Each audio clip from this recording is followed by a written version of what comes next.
Remue ménage. Remue ménage.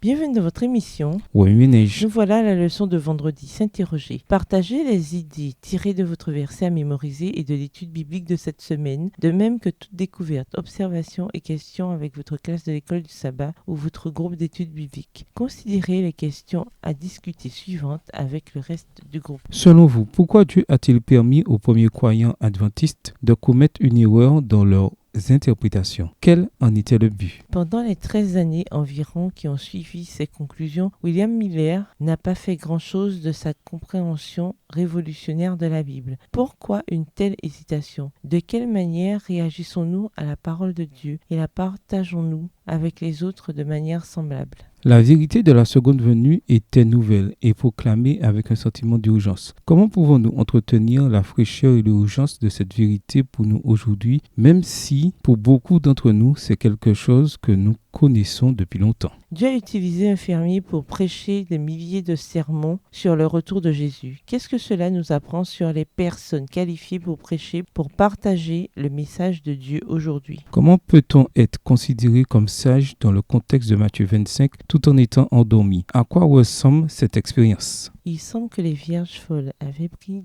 l'habitude d'emprunter de l'huile, ce qui leur avait valu des ennuis à l'arrivée de l'époux. À quoi pourrait ressembler cet emprunt dans nos vies aujourd'hui? Comment pouvons-nous l'éviter? Nous vivons dans une culture où l'on cherche à être récompensé alors qu'on n'a fait que bien peu. C'est ce que les vierges folles recherchaient, elles aussi. Quels autres récits bibliques peuvent nous aider à éviter un tel écueil? De quelle manière pouvons-nous coopérer avec le Saint-Esprit pour être considérés comme sages? Au revoir. Et à demain si Dieu veut.